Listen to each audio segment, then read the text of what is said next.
Hi, I'm Cy Wakeman, and at Bulletproof Talent, we've committed ourselves to restoring sanity to the workplace. One key way to make sure that our workplaces are filled with accountability is to make sure that we end each coaching session with what we call the close. That's why today's coaching tip is all about the close.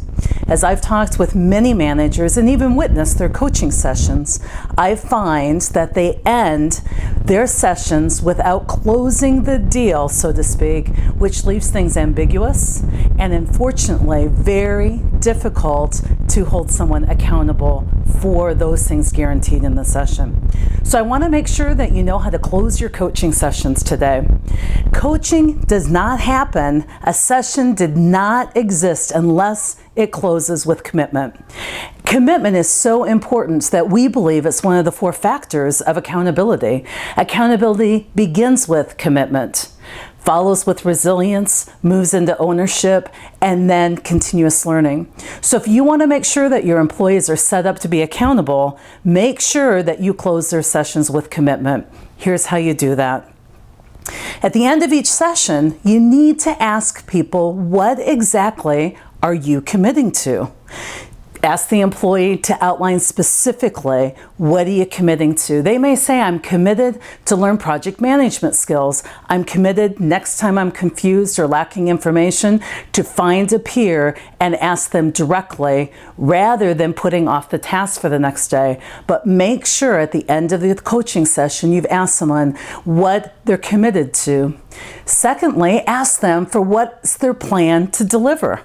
If they're lacking in buy-in, ask them what they're committing to. Hopefully they will say that they're committing to support the change at hand. Then follow that with the second very important question, what's your plan? Listen to the plan to see if it's something you're willing to invest in. Is the plan robust enough to deliver on the employee's commitment? After you've asked for the commitment, you've asked for their plan, set a follow-up time, and begin that conversation with how did you do in keeping your commitment? If they didn't keep their commitment, you've got a great place to start from. What kept you from keeping your commitment? Another great coaching question is, what would you like to change in your approach to make sure you're able to keep this commitment? It puts the emphasis on the employee. It starts out the cycle of accountability by making sure they've outlined their own commitment. And it lets you follow up future coaching sessions, not with something you've noticed or would like them to work on, but from the framework of their own commitment and how they did and what they need to do next in altering their approach to make sure that they're delivering on their own commitments. So remember, managers, as you're having those conversations with your employees, that you need to close the deal.